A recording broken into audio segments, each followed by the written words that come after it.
to be able to label exactly what went wrong with your decision making is really useful. We can all be smarter. David Robson is an award-winning science writer who specialises in psychology and neuroscience. He's the author of the book The Intelligence Trap. It's all about how being smart or an expert doesn't necessarily mean you won't make bad decisions. There's studies showing that people's investment patterns change depending on whether their favourite football team won the day before or not. Once emotion enters the chat, these are where these cognitive biases kind of kick in. We need to recognise our intuitions, but then we need to analyse them. And what we often forget to do in our decision making is to just... So we're going to look at cognitive biases and how they affect decision making, especially around finances because of the podcast itself. And then also kind of why smart people make dumb decisions. You're going to point out again that we're not very intelligent, I think, now by asking us a question out your book. Cool. Yeah. So this question really... It's not so much about whether you are intelligent or not, but it's whether you actually apply the intelligence you do have. Okay. So actually, even people with really high IQs perform quite badly at this task. Okay, so here it is. So it's like a logic puzzle. So Jack is looking at Anne, but Anne is looking at George. Jack is married, but George is not. Is a married person looking at an unmarried person? After lunch, this is hitting heavy. Mate, I'm going to need that question one more time. Yeah, so the options are yes, no, or cannot be determined. Okay. And so I'll read it again. Jack is looking at Anne, but Anne is looking at George. So you have these three people lined up, each looking at a different person. Jack is married, but George is not. Is a married person looking at an unmarried person? Yes, no, or cannot be determined. Jack is looking at Anne, Anne is looking at George. Jack is married, George is not. Exactly. Is a married person looking at an unmarried person? Yeah. Yes, no, or cannot be determined. I've got my answer. Jack is looking at Anne, Jack is married. Jack is looking at Anne, Anne is looking at George. So is Anne married, is George married? Can't be determined. That's what I thought, first of all. I don't know, because with these riddles, they always hit you with a word that's like the giveaway or something like that, don't they? And that's kind of like the clue into it. Stop being too intelligent and give us an answer. Well, I'm going to go with yes, because you went with... Cannot be determined. Yeah, and you said that you went with that initially, and that's probably wrong then. So interesting. Well, one of you is right and one of you is wrong. Okay. But shall we talk about that later? Spin back to it at the end. We'll talk about that at the end. What I want to start with is, it's called The Intelligence Trap, and the book focuses on the fact that you can be intelligent and you can make bad decisions. And one thing that struck me when I was listening to the book is the definition of intelligence that we have. What is intelligence? Right. So the way it's been defined for 100 years is this kind of generalized brain power that underlies all decision making. So it's almost like mental energy. And we test that with these IQ tests, which we kind of are familiar with some non-verbal reasoning questions, where you have to rotate cubes, or also verbal tests of things like vocabulary, your working memory, like how easily you can recall information that you've just listened to. And we know that those measures of general intelligence do correlate with lots of important things in life, but mostly academic achievement. And that shouldn't be a surprise, because that was precisely what they were initially designed for, was just to predict which kids would perform better at schools and also to find out which ones might need a bit more help. And what the latest research kind of tells us is that actually generalized intelligence doesn't predict a lot of really important things to do with our decision making and how we form our beliefs. So you can have very intelligent people, according to an IQ test, who still, might believe fake news, fall for crazy conspiracy theories, all of these kinds of things. You used an example of someone, I don't know, maybe they'd won the Nobel Prize or something, but they basically believed they had some pretty out there views, didn't they, on certain things? Right, Kary Mullis. Yeah. So he came up with the polymerase chain reaction. He was a biochemist. So that's what we use in the PCR tests for COVID.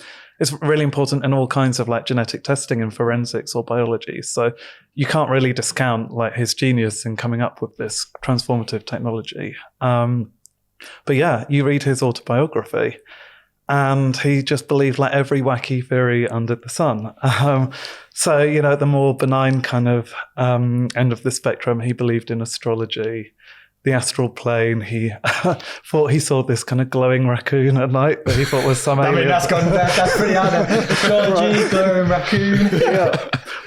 But then there were also more sinister kind of theories. So he denied the link between HIV and AIDS, even when like everyone knew that the virus was causing even the though that's disease. his kind of world.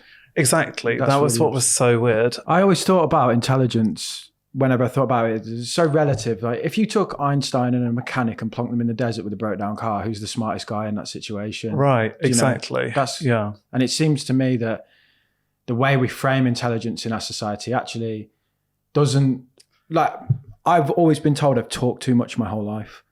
All throughout school, Damien's got loads of potential, he just talks too much. Now it's like, that's how I make my living. Right. But that was never championed. And it's like you say, our view of intelligence kind of pushes us into boxes, doesn't it? Yeah, that's been a major issue. And so people say, like, when we use like IQ type tests for like university admissions in some to study medicine, or, you know, in most universities in America, actually, it's almost like you're selecting people that will only be you've used your measure to like predict a really fine, like narrow band of skills, and you're not really looking at whether other forms of intelligence would actually lead to different kinds of success, even within those fields. So this guy called Robert Sternberg, he came up with a different kind of intelligence test that looked at kind of analytical intelligence, which is the kind we measure with IQ, but also he'd had measures of like creative intelligence and practical intelligence. So practical intelligence could be a bit like your kind of mechanic in the desert, but that's also just like how practical and pragmatic you are in getting what you want done. So even if you're a scientist, you need practical intelligence to design your experiments, and then to get other people on board, to get the funding, to kind of work effectively with your colleagues, to, you know, overcome challenges. And what he found was that the combination of those three different kinds of intelligence was much more predictive of people's academic success than just the abstract intelligence tests. So what are the three? Practical intelligence, creative intelligence, and then analytical intelligence, which is much closer to IQ. What about EQ? That everyone's talking about, like emotional. So that would come in this kind of framework under practical intelligence, actually, because it's also practical intelligence is also about how well you can read other people and motivate them and get them to kind of cooperate rather than kind of scupper your plans. I think the best thing about your research and the way you've presented it is it disarms this argument that because you're smart, you're somehow better at everything. You know, you can fill out an IQ test and you can maybe think about which way a cube rotates, but it doesn't mean you're going to be better with your finances, or actually the opposite in certain examples. That's exactly it. And I think the analogy that I was kind of thinking of earlier is, say, with athletics and height. Like, if you're entering, like, if you're going to be a basketball player, it's like a big advantage to be tall. If you're a jockey, like, it's not. But it's like we've designed our whole education system as if it's like the basketball court, and intelligence is height. And then we're just saying these people are better because they're more intelligent according to this one measure, and they succeed in that particular field. But I think what the research now shows is that we should be considering all different kinds of fields and how different forms of intelligence, or, you know, different traits and abilities might be adaptive for different contexts. The one way you've undermined this, like, an understanding that intelligent people are better, through the use of cognitive biases, haven't you? You've basically shown that they apply across the spectrum, and in some cases more so when they're intelligent. Could you explain to us what a cognitive bias is? Cognitive biases are these kind of systematic errors we make in our decision making, and they were first studied primarily in like financial decision making. So you have things like anchoring, and that is where you might hear like a totally random number, and the size of that number will then anchor your thinking, so that it then affects kind of what price you're willing to pay for something. Mm-hmm. And salespeople would use that all the time. Like, they might show you like a real luxury good, even though you're not interested in buying like the most expensive at all. But just having that price in mind before making your decision means that you're more willing to pay more money for something more than it's worth, essentially. 3-tier pricing systems. Popcorn, yeah, the medium. They no one wants to buy the bigger one, but when you hear it's only 20p more expensive than the middle, you go, well, I might as well get that, because you're anchored to the lower price. Because it seems like more value for money. Yeah.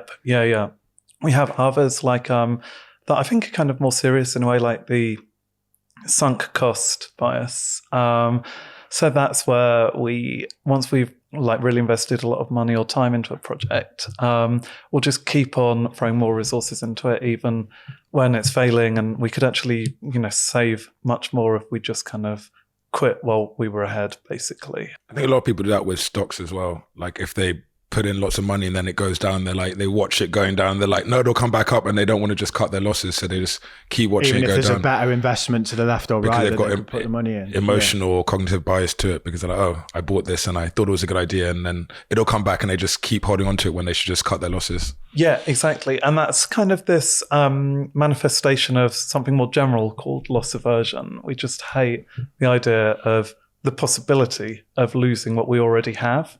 And that's really important for investments too, because you've got these studies showing that even if the odds are stacked in your favor, some people would prefer to have like a smaller amount of money, like straight away, that is guaranteed, rather than making this like slightly risky option that has a higher expected value in the future. So it means if you're always playing it safe, you're never going to win big either. At what point do you see the scales tip from a 50-50, I'm a no every time, say, to a like 4, it's got to be like 3 times in your favor or 4 times? Is there a point where most people then cross over and take the risk? I think that would really depend on the context, actually. But yeah, I don't think the threshold is really as high as we would expect, actually. So like in that, I mean, even when the odds are pretty good and well in your favor, and even if you have multiple options to kind of take the same risk, so, over, say, 10 investments, if they're all stacked in your favor, you're more likely to win out than if you take like the smaller sum at the beginning, but people still just want to take those smaller sums. The guaranteed. Yeah, exactly. What from an evolutionary perspective, what's the benefit there, do you think? Yeah, that's a tough question, but I think in evolution, it was often better to play it safe. That makes sense. Like you don't want to kind of risk losing all of your food if the other option is... You don't want to be the first guy to eat the new berry. Right, exactly. Yeah, you don't want to risk being poisoned. You don't want to risk losing all of your year's resources all in one go, even if the odds were slightly stacked in your favor. And do you find people that have that take more risk tend to do better, or fear the worst outcome, but do the people who don't, do they perform better? Exactly, yeah, they would in those kinds of bets. So like the rational thing in those kinds of bets is to kind of take the risk, and so they would win out. But most people are just loss averse, so they just won't take that. Yeah, so with the anchoring bias, there's a really interesting example we always used to see in property when I worked in property. The first offer you make dictates the price you pay. So you should lowball on the first one, because then you get to negotiate from that point. Yeah. There's always going to be a point of negotiation, because it's expected that you make an offer, they counter it. So but people would come in and go, it's 200 grand house, I'll pay 190, 195, okay. But if they'd have gone 180, they would have ended up at 190. Does that make sense? Yeah, totally. But I mean, I know some people aren't even give any details because it's so embarrassing for them, but they would do the total opposite. They actually put in a really high offer for something. They actually basically almost like gazumped themselves when they were okay. Yeah, buying. People think that the asking price is the value, or like what it's worth, whereas actually it's what the other person wants. Exactly. And it's reframing it from that perspective makes you realize I don't have to give them that, and they're not going to be offended. There's a load of like social norms involved in it, where it's like, we don't like to barter in this country, say, and that feeds into that decision making. Yeah, exactly. I mean, in the example I'm thinking of, it wasn't property, but it was the equivalent of paying someone offering above the asking price because they thought they'd be guaranteed to make the sale, but all it did was increase the seller's confidence. So they ended up paying way over the odds in the end. Because then the seller starts to think, this is worth more. Yeah. So we want to focus on the money thing, and I think it's good that it applies to money in the most, and we can give the best examples. And it's almost like once emotion enters the chat, these are where these cognitive biases kind of kick in for a lot of people, like, sunk cost fallacy and things like that. Yeah. Do intelligent people struggle with this in the same way? Yeah. I mean, so if you look at things like the sunk cost bias, there's basically no correlation with intelligence at all for how susceptible someone is. And if like general intelligence really was this very broad kind of mental energy, raw brain power that underlies all decision making. That just doesn't make sense. Like, intelligent people should be less susceptible to that, but they're just not.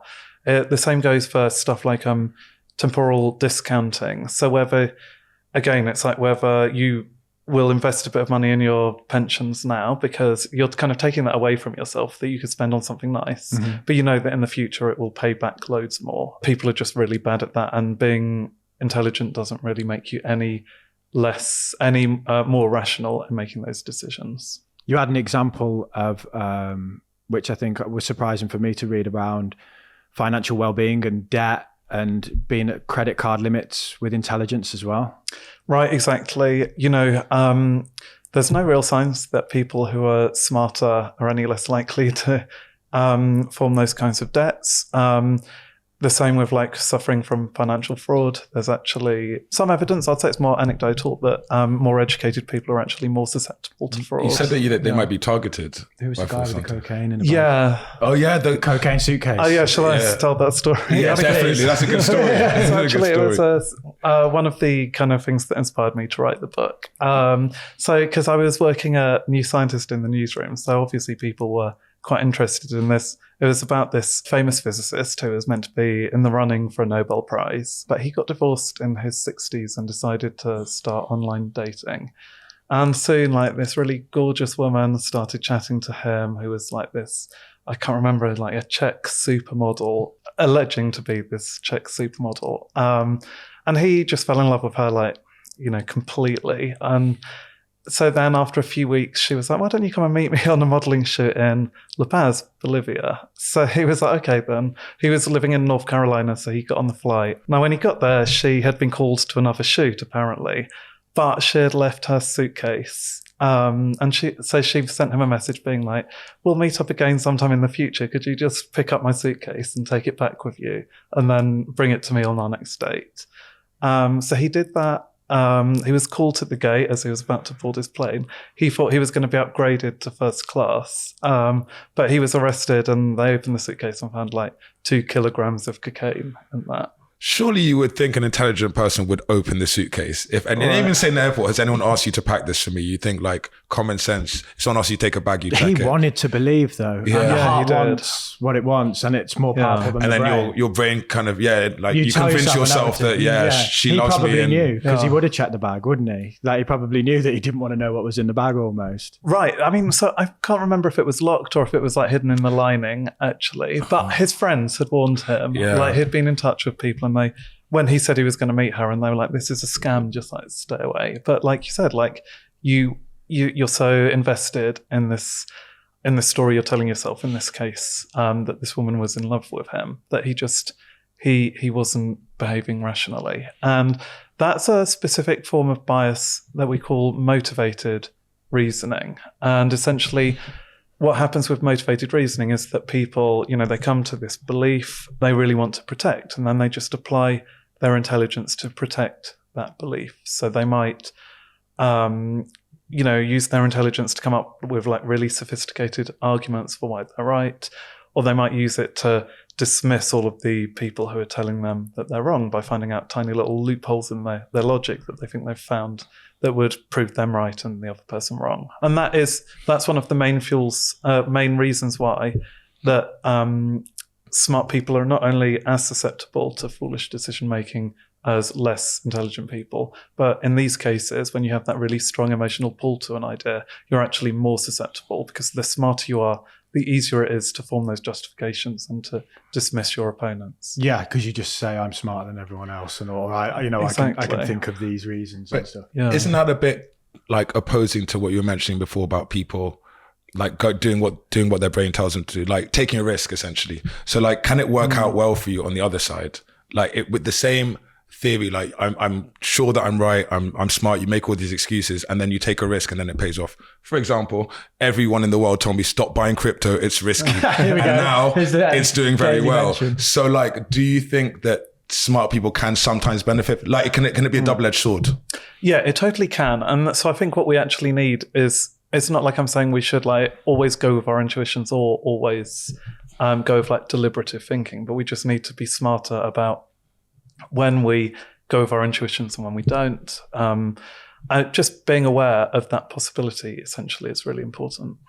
Yeah, and also I think it's really important that we highlight that smart people can be scammed, because even people that have been scammed think that they're idiots at that point because of that narrative of only an idiot would get scammed, you know, and then they hide and they don't report it. I went to number 10 to talk about like fraud prevention, and like hardly anyone reports that they've been a victim of fraud because of the shame associated with it. Yeah, which is like victim blaming. Yeah, it is. Really. It is. Yeah, like we need to have like more self-compassion actually for our mistakes. And like self-compassion sounds like this kind of woolly term, but actually, you know, there's good scientific research behind that showing that if you do accept that you've made a mistake and that it doesn't say something awful about you as a person, you're actually far less likely to make the same mistake again, and you're more likely to take proactive steps to kind of correct what you've done. So yeah, we need to encourage people to be kinder to themselves when they do make these kinds of errors. And do you find, you know, are people predisposed to a bias, or do circumstances in their life mean that they are at that moment? So as an example, I know he wouldn't have cheated on his wife, but as a married man, he might have seen through that scam forever. But as a lonely man questioning, am I going to die alone here? Yeah. And a model rolls up, is he more susceptible to that bias in that moment? Yeah, exactly. And I think this is something that maybe sometimes the science has neglected in the past, but I think context is always really important, because it's like when you have that emotional pull to an idea, like your context is really going to, you know, determine whether that pull is strong or weak. And like you said, if he was happily married, it would have been much weaker than if he was feeling really lonely and this felt like his last kind of chance to have a romance. Is it always good to look at the situation, or do you think some scams just work because they're a good scam? Yeah, I mean, I think they work because they're a good scam, but I think that's also because they're probably deliberately targeting the people who send are a million more emails and you're going to get someone that's vulnerable in that moment, right? You throw enough like mud at the wall and some of it Something's sticks. Yeah, one thing that I've seen within the finance space, mentioning crypto, is the echo chambers that exist around scams. So people would buy into a narrative. They see someone get rich that's just like them out of pure luck. They get a confirmation bias that it can happen. And then they find a token, which is a pump and dump scheme, essentially. Yeah. But then the community around that just becomes really internalized, and they all be like, this is going to work. We're all going to be rich. We're all going to be millionaires. And even when the thing is crashing, even when the founders are dumping the coins and selling out, they ride it into the floor. Like pack mentality around like confirmation bias and stuff. Yeah, which definitely exists. I mean, like, so in the book, I kind of do talk about kind of the group intelligence trap, and that you see that in lots of organizations in so many different circumstances, you know, even like in politics with like the Bay of Pigs scandal, like each person has their individual biases, and if they're all aligned in the same direction and no one's kind of questioning what the other person's thinking, that's a really toxic group dynamic. So, Tremaine, you work in venture capital now, don't you? They call me the modern day Deborah Meaden. Plastic Profitas, more like. Pitch us our new sponsor, Sensate. Here you go. Okay, great. Well, Sensate started off in Harley Street. It was a machine used to treat PTSD. And essentially, it started off as a big vibrating sound bed. And it's really used to treat the vagus nerve, which connects the brain to the stomach. And essentially, it manages your reaction, your body's reaction to stress. Is that why they say you feel sick to your stomach when you're stressed? That's right. Who's pitching who here? Just channeling my inner Peter Jones for you, mate. Anyway, they miniaturized this massive machine into a device called Sensate. So you put it on your chest for 10 to 30 minutes. It comes with an app, which plays you nice, relaxing meditation music. Kick back, relax. It relieves some anxiety. Get a nice little kip. Bosh, job done.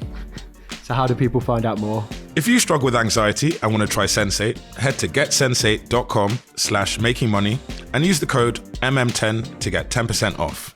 The conversation that I have with people the most that kind of blows their mind is when they finally realize the benefits of compound interest on an investment. So you sit them down, you show them a compound interest calculator and you go, if you took away 200, 300, whatever a month at 9% for 30 years, look at that number. And it kind of blows their mind. But obviously you talk about in the book that that's a key bias or a key flaw of our brains is visualizing that process. Yeah, this is called the exponential growth bias. And essentially people just really struggle to, like visualize how big exponential growth can become and how quickly it reaches huge numbers. And we saw that with the pandemic as cases were increasing, even though you only had like a small number of cases, say in February 2020. People, politicians, like the general public, just couldn't recognize that actually it would only take a few weeks for it to kind of infect, a really big proportion of the population. And, I was one of those people who just hadn't really registered it. And, it's a classic intelligence trap because I studied maths at Cambridge, but I still was not applying my knowledge of exponential growth. This was the R number. They were like, we need to suppress the R number because they were drawing the graphs, weren't they? And, I think people realized, I realized it was dangerous, but I also thought I didn't fully realize how quickly it was going to grow, and how even a few days could make a big difference. Why do we struggle with that? Why do you, with a maths background? So I think something we haven't spoken about is cognitive reflection, which was actually what that Jack and George test was measuring. Okay. And that is when we just kind of use heuristics in the brain, so like rules of thumb. So we're going with our kind of intuitions in these decisions rather than thinking carefully about what's actually happening. So it's not the opposite of motivated reasoning, but it's a different form of the intelligence trap, because this is almost about being too thoughtless, essentially, rather than motivated reasoning being about applying your intelligence in a one-sided manner. So if you lack cognitive reflection, we call that cognitive miserliness.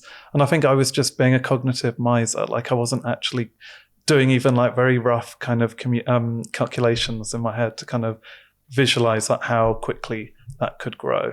And this is really common.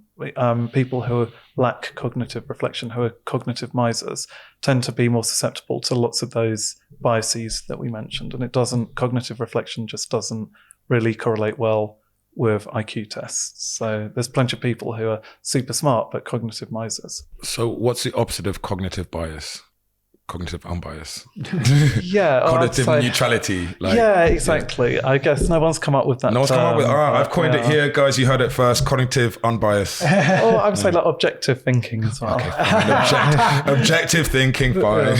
Well, Warren Buffett is obviously a very successful investor, and he's benefited from compounding. Most people don't realize that he didn't have much wealth until he was after six. He's been compounding his wealth for 60 odd years. So the numbers get pretty scary. And he often says it's all about temperament. He's not that intelligent, not compared to his peers. He knew smarter people. And it's just all about, mindset. What he's actually talking about is his ability to control his own cognitive biases, I'd imagine, or biases. Yeah, exactly. I don't know how true this is, but I'd heard that he keeps a diary each evening of and he keeps track of which of his decisions were good and which were bad. In psychology, people call that a cognitive autopsy. And it's a really powerful way of making sure that you actually apply your knowledge of bias, essentially, to constantly keep track of your mistakes. And I don't think many of us do that. We might get negative feedback. We might have some big error and we just put it to the back of our minds. And I think, again, this comes back to that idea of self-compassion. Most people want to shy away from their mistakes because they think it reflects something bad about them. But because they don't really look at those mistakes and analyze them, they just keep on making the same mistakes again and again. When you said if people get frauded, they keep quiet, they don't tell anyone, the shame of telling people, I definitely got frauded before, but I just kept it quiet and I didn't tell anyone. Did you? Yeah. See? Oh, now everyone knows. Telling the world. Didn't tell anyone, I'm telling everyone. But I just kept it quiet. And as a result, I guess I'm super, super paranoid about. So now any investment I'm going into, I do way more due diligence and I research the CEO and I think about what could go wrong. Whereas before I used to just someone's this is a good investment, I throw money at it, yeah, cool, I'm going to be rich. It's going to be great. But now since the day I lost the money, I was okay, I was probably just cognitive bias thinking this is going to be fine. I know the CEO of the company is going to be fine, but really just because you know someone doesn't mean that you can't get frauded. So it was in crypto. Yeah. So I think for me, I kind of it made me more kind of put barriers up and you don't want to get burned again. So do you think that happens as well? Or I think you don't have to tell the world and be I got frauded, so now I won't do it again. Yeah, do people learn from? Do people learn? Yeah, so that's it. So it's kind of related to what I was saying, but there's this other kind of cognitive trait that we look at, which is the growth or the fixed mindset, which was studied in education, but actually applies to kind of anywhere where we apply our brains, essentially. So people with a growth mindset would be more likely, they recognize that their abilities can kind of develop over time. And so if they make a mistake, it's like, well, that is painful, but they also see that they can learn from that mistake and they can avoid it in the future. People with the fixed mindset believe that all of their abilities are kind of innate and like central to who they are, but they can't really be changed at all. So if someone like that makes a mistake that they find quite shameful, that's going to trigger like this sense of threat, because it's like it's questioning something very core about their personality. So those people with the fixed mindset are less likely to then analyze their mistakes. They're more likely to either just defend their behavior or just turn a blind eye to it, but they're not so likely to learn from the mistakes that they've made. So you want to have the growth mindset, not the fixed mindset. What split do you see? You know, I mean, you might not even know, but what percentage of people are growth versus fixed, or do we all start off as fixed? Yeah, I'm not sure for certain. I imagine it probably is roughly 50-50. But I think, like, again, this can depend on context. Like, you might have a growth mindset about, I don't know, like your music playing abilities, but you might have a fixed mindset about your financial decision making. You might just think, I'm no good at financial decision making and never will be. Or you might think I'm an absolute genius at this. But also that this is not something that can be improved with practice too. You just think you're either naturally good or you're not good at all. So many people say to them, I'm no good with money. I'm bad with money. That is a very common line, isn't it? And with your book, one thing that was kind of eye-opening for me was, if you think you're good at something, that can make you a lot worse at it, because you slip into like an autopilot state where you make rushed and bad decisions. Yeah, exactly. And so this is something called the curse of expertise, especially where that really shows up. And it's where you find that super qualified people sometimes end up making worse mistakes than novices. Do you have any examples? Yeah, I mean, one that really struck me was with forecasting, like geopolitical forecasting. So there was this huge kind of tournament run by Philip Tetlock in the US, where he just got loads of people, like amateurs and like professional pundits, to predict all kinds of world events. And some people came out as like super forecasters. So they were just tended to be very accurate in what they predicted. And they were also self-aware. So if they didn't feel confident in something, they, you know, were generally more likely to be wrong than if they felt really confident in their predictions. But there was a group of experts who, you know, were professional pundits, would appear in newspapers, on TV. And they were not just bad, they were actually worse than if they'd guessed randomly. Right. And that's because they had like their method, or they had like a particular really fixed worldview that meant they weren't really updating their opinions at all. And we see this, you know, in all kinds of expertise. It's called earned dogmatism, where you reach a certain point in your career or education where you begin to feel like you've kind of earned your stripes, and now you don't really have to question your judgments anymore. So you stop listening to other people's points of views, and you kind of just, you get very entrenched in your thinking. Very dangerous in medicine or science or anything like this, where they're constantly changing. Exactly. Yeah, there's all kinds of biases like that in medicine. Also, doctors are susceptible, kind of understandably, but I mean, they shouldn't be because it's not rational. But like, if you have a really difficult patient, they're just less likely to take their symptoms seriously. If you have like a super attractive person come into the doctor's surgery and say they're ill, doctors are less likely to take them seriously. Oh, really? Because they're like, we associate being attractive with being healthy. Oh, wow. And so you're like, oh, you don't really look ill. You look fine. Yeah. Right. But again, these are not conscious decisions, but it's just swaying, you know, their decisions quite subtly. So how do we recognize these biases then? If highly educated, smart people, if it's ingrained, if they're absolutely everywhere, how do we spot them? That's what's so optimistic about the research, is that actually there are loads of ways to raise your awareness. So I think just, you know, like, I'm not saying it just to plug my book, but I mean, like, reading about them is a good place to start, obviously. Having the terms... You should plug the book, it's really good. Oh, thank you. Yeah.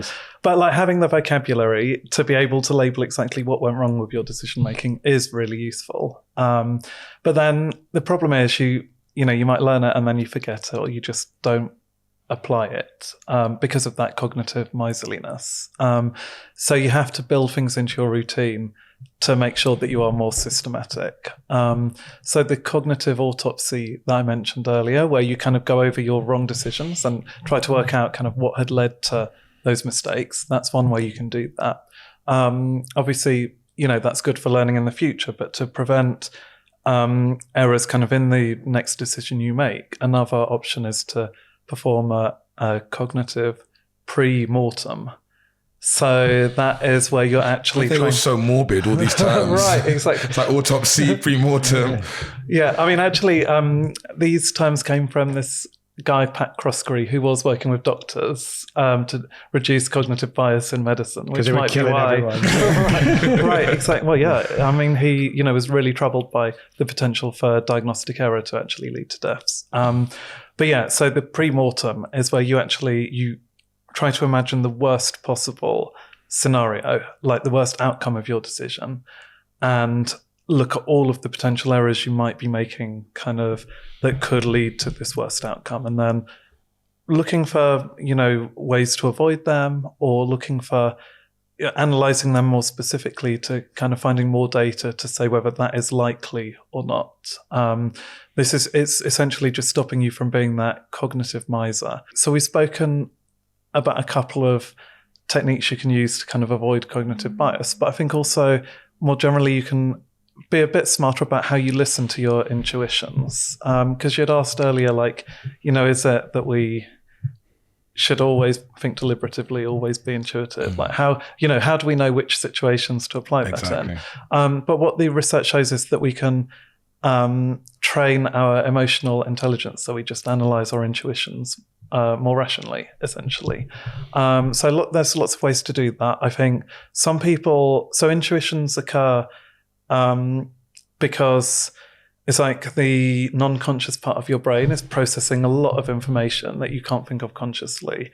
And then that is triggering changes in your kind of body's physiology. So like it might be, if you think it's a really good investment, you might have like a little leap of your heart, or you're getting excited, or the opposite, you might start feeling really anxious if like your subconscious is telling you like back away from this. And some people just aren't very good at reading those intuitions at all, which is its own problem.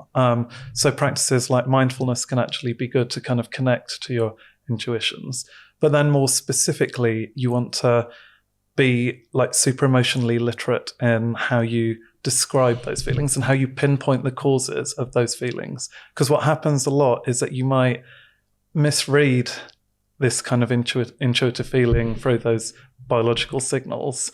And the cause of it might be something completely different. So I think there's studies showing that like people's investment patterns change, like depending on whether their favorite football team won the day before or not. Wow. That makes because sense. they're like, if it won, they're like, I feel great. I have a really good feeling about this investment. But it's like, that's just because you still feel happy from a kind of hangover from the day before. But if you're emotionally literate and actually just having a big vocabulary of emotion words, so not just like I feel crappy or I feel good, but I feel jubilant or happy or content, or you might feel fear or you might feel dread, like having those specific words, just that seems to help people to tap into the emotions of their intuitions and to be more specific and to trace the source of that. So there were studies of people on these kind of fake stock markets. The people who were more emotionally literate in that way made the better decisions. They were better able to read the risks and the potential benefits of an investment compared to people who had the kind of cruder emotional vocabulary. Yeah, because we apply the word anxiety to a whole broad spectrum of emotions, it seems nowadays. People say, I'm anxious. Like you said, they might have dread or fear. Exactly. Yeah, it's a big problem. And some people I know, they'll be like, how was your day? And they'll just say, it was manic. And that is their answer every time. But you really need to be specific. Like, were you feeling angry with your colleague, or were you just feeling like under pressure because, were you stressed in a positive way because this project means a lot to you, or were you stressed in a negative way because you have too much to do and you don't think you can do anything to the best of your abilities? Being able to read those distinctions is what I'm talking about. Pop quiz to main. Can you guess what the number one question is that I get asked most often? If the moon exploded, would we feel it immediately? It's a ridiculous question. I'm going with a no. But anyway, no, actually, it's what to invest in. But you're not allowed to tell them, are you? No, because I'm not a financial advisor. But then that always is followed up by, okay, who should I actually speak to then? And I have to say, I don't know. But that's actually where our new sponsor comes in, who I like because they handle this problem for you. Unbiased? I am. Thanks for asking. Yeah, the reason I like Unbiased is they're not financial advisors. They're a platform. They have over 27,000 FCA regulated financial advisors that they can introduce you to based on what you need. So what can they help me with? You're a lost cause, mate. Oh, cheers. But for normal people, they can, loads of things. So personal finance hygiene, investment, savings. For me personally, I'd be using them for the big things: mortgages, tax planning, retirement. The big things. Yeah, and the first consultation's free. You can speak to an expert and take it from there. And if there are any fees, they're completely upfront about them. If you've got questions about money and want to speak to a qualified advisor, head to unbiased.co.uk/making money. That way, they know you came from us. There's a link in the description. And do you think in the moment that you're about to make a financial decision, you should be assessing your headspace in that way then and saying, how do I feel right now? And is there anything in this day or yesterday that could have impacted the way I feel? Yeah, like interrogate that intuition and to just think, to recognize that you feel how you feel and what direction it's kind of pushing you in, but then to ask kind of why it's pushing you in that direction. And actually, a parallel line of research had looked at this with doctors' diagnoses, which, as I'd said, can be very biased. So sometimes, like the researchers said, just like had tried to get the doctors to just ignore their intuitions altogether and just were like, just think through it in this very logical way, like fill in this table, analyze the information and come to your decision without using intuitions at all. And their decisions were not very good either. But what they found was much better was if they asked the doctor to, first of all, note down what their intuition was, like what they thought, what their guts were telling them this patient had wrong with them, and to then kind of interrogate that intuition and to look for the reasons why it might be right or might be wrong, but to first at least acknowledge it. So that's the take home really of what I'm saying is we need to recognize our intuitions, but then we need to analyze them in a logical manner rather than just kind of going with them going off your gut all the time. Yeah, exactly. Do you have any practical tips on how to do this? Because I know like most people aren't very good at self-reflection or like especially in the moment. Especially in the moment when you're feeling those emotions. You might think about it later on, how did I feel? But I feel like later on you kind of got like a rose tinted filter. So you might, I wasn't that angry, or I wasn't that scared, or I was probably just hungry. But like, how do you stop and say how do you analyze your... It's really tough if you're time pressured. Yeah. That's always an issue. But if you can afford to take a break and kind of mull it over, I think having that distance is really good. If you can't do that because like you're being asked to make your decision, like within the next minute, there are psychological techniques that kind of create a bit of emotional distance and like help you to get into that more reflective means of thinking. Now, one of those is called self-distancing, and there's lots of ways to apply it. Like some research has shown that just kind of imagining your friend facing the same kind of dilemma and imagine giving giving advice to your friend gives you that distance. Asking yourself how you'll feel about this decision in the future, say in a year's time or 5 years' time or 10 years' time, that can give you that distance. Sometimes just talking to yourself in the third person, like linguistically, can do the same thing. So just being like, David is contemplating blah, blah, blah. And just, it makes you sound a bit like Elmo from Sesame Street. Like, you said a foreign language as well. Yeah. So if you speak a foreign language, that also gives you this. Je parle français. Hablo español.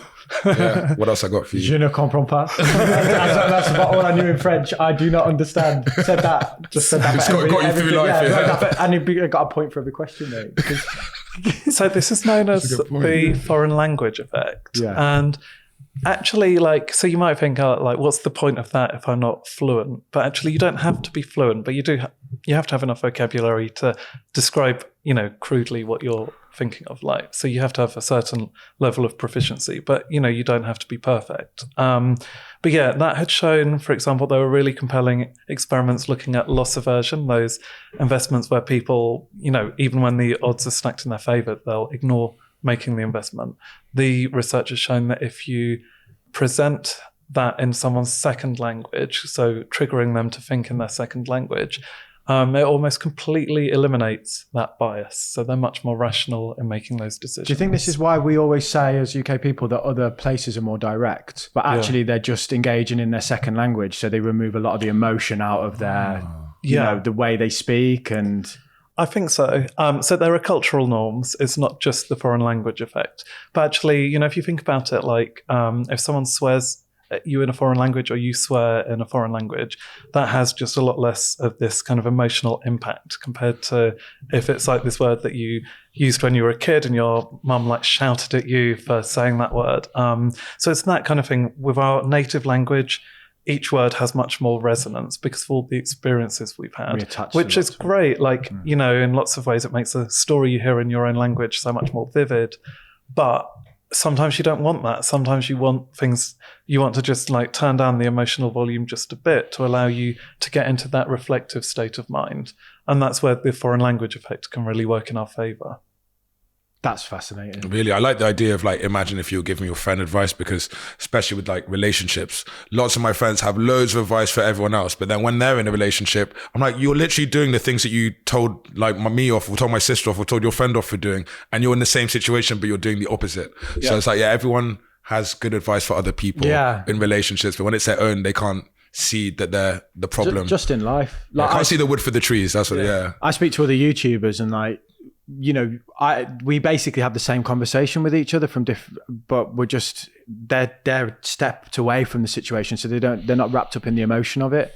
So they can just give you the advice. It's like you're speaking in a mirror, basically. It's just one side of it's quite emotional at that point. Yeah, exactly. So taking another's perspective is also a good way of avoiding bias, as long as you trust that other person. But yeah, that phenomenon of giving other people better advice than you would give yourself, that's called Solomon's paradox in psychology. And it's been proven really robustly that our decision making is wiser when we're thinking about someone else's problem compared to our own, unless we use psychological distancing to overcome it. Why? Why are we so useless? So this is because if you're really immersed in the emotions of the situation, like that, you have that emotional drag, and that is triggering all of those biases and things like motivated reasoning. That is like, it's just making your thinking like a complete mess, essentially. How is that useful though? Like, why is that there, you know, in that moment when you need your brain the most? Why does it let you down in that sense? Yeah, it's frustrating, isn't it? Very. I wonder. I mean, I'm trying to think in evolution if it would have been a definite disadvantage, in that some things we've got that don't work out great for us in modern life is just because it also wouldn't have necessarily affected our survival. So I wonder if it's... one example that I have is, we want to be socially accepted, don't we? Because maybe from an evolutionary perspective, to not be would be death, because you'd be kicked out of the tribe and you'd be dead. Whereas now, like, putting yourself forward is really valuable. Like sticking your head above the trenches, especially online. But you will face hate online, because if 1 million people see you, you know, at least 100 of them are going to hate you. So you kind of have to fight against that internally. It's like a really hard battle every time you put yourself out there. Yeah, exactly. And so that's also why we suffer from groupthink, because, you know, like where we're it's French. Where we're amplifying each other's biases, because, you know, they're all kind of aligned, and no one dares to question what the status quo, because we have that fear of being excluded. But you can set up that the kind of correct culture in your group where actually, you know, it's the social norm to be able to disagree, and then that will help you to avoid that groupthink. Yeah, like certain companies have that within their core values. Ray Dalio says that that's a core value of his hedge fund, is to anyone can raise an idea, anyone can criticize anyone from the top down. Whereas I've worked in like dictatorships, essentially, where it comes from the top and you don't question it. Yeah, exactly. So that's, you know, that bears out with the research. And what's ironic there is that often it's the companies with the kind of culture of positivity that are the most guilty of that kind of dictatorship that you say, you know, It's like a cult. Yeah. You know, where they start off all happy and like for God, and then they all kill each other. Yeah, exactly. Because it's like, you know, often Drink in the those Kool-Aid. companies, they're like, I don't want problems, only solutions. But it's like sometimes there's a problem that really needs to be tackled, but you don't have an immediate solution. But if you're kind of screaming at people because they're being too negative, that is not going to solve the problem. Speaking of group circles, I really want to know the answer to this question. Okay, yeah. Can we read it out again just to try and Yeah. just to see if we can get last ditch attempt it? So Jack is looking at Anne, but Anne is looking at George. Jack is married, but George is not. Is a married person looking at an unmarried person? Yes, no, or cannot be determined. I mean, Jack could be looking at George as well as Anne. So I'm going to say yes. I mean, it doesn't. Jack is looking He at could just be. I can look at both of you right now. So wait, it was yes, and I think you said cannot be determined. I'm Okay. definitely right. So the Confidence, like some kind of bias going on in there. Even if you tell him he's wrong now, he'll be like, I'm "You're like, no, wrong." he's wrong. He wrote the book, but he's wrong. I'm right. okay, so the right answer is yes. And Scott Gibbon, mate. but Soak it in. but most people say cannot be determined, and that's because it's scientists call it a like lure, in that it's like it's the like intuitive answer, even though it's wrong. Yeah. And you have to kind of override that and think about it a little bit more objectively and deliberatively. Now, you can do that by, so if I get the question again, so the unknown here is Anne married or unmarried, really? Yeah. And so you just have to consider both of those hypotheses. So if Anne is married, then Anne is looking at George, who isn't. If Anne isn't married, Jack, who is married, is looking at Anne, who isn't. So in both cases, a married person is looking at an unmarried person. That was so much more simple than like, we really should have got that. Well, you did, but you didn't understand why you got it. You just got it. Yeah. That's just blind luck, but I'm gonna take it. one in the win column. That's interesting. Yeah, it's so annoying that because the question was obvious, but you instantly start focusing on George and stuff for some reason. Like, you know. Yeah, exactly. But I think what this captures, it's like that cognitive reflection. So it's, you know, are you overriding an intuition and thinking more carefully? But it's also what we often forget to do in our decision making is to just imagine different scenarios, like two separate But even I hypotheses. tried to. Yeah, I couldn't. I couldn't. Really? Well, I was Yeah. going like, you know, you're trying to and you can't. And I was like, surely the answer can't be like, it can't be determined, because almost that like would be a a magic- really bad question if you can't figure out the answer. But I was like, that's going to be my answer because you Yeah. can't figure it out. But So you can. I gave that answer the first time I saw Great it. minds think alike, and then Yeah. Damo just does his own thing. Yeah, one of my favourites is how many animals did Moses take on the ark? Ooh. a lot. Oh no, he took none. They could walk themselves on. Is that your answer? Okay, actually, I think specifically it's how many of each species did he take? 2. Well, no, he took one of each species. 2. No, Right. Because if you took one, they can't procreate. 2 by 2. The animals went 2 2 by 2, hurrah, hurrah. Yeah, so 2. Hold on, two. So they can have- And let's not jump to conclusions here, mate. Let's think about this because Yeah, you we know can't that get done again. Can you ask the question again, and then we'll go. Okay, from there? yeah. How many animals of each species did Moses take on the ark? Moses didn't take anything on Yeah, the it's ark. like See, I was thinking about This is why I get how the big many bucks, mate. I was looking at the species and I was well, yeah, it was Noah. You kept trying to trick this us. is what I mean. You got to listen to the question, mate. Ah. You got to listen to the question. Full of tricks. One more. It's full of tricks, Yeah, isn't go it? play more for us. one more. I'll have to look. Yeah, cool. So in a lake, there is a patch of lily pads. Every day, the patch doubles in size.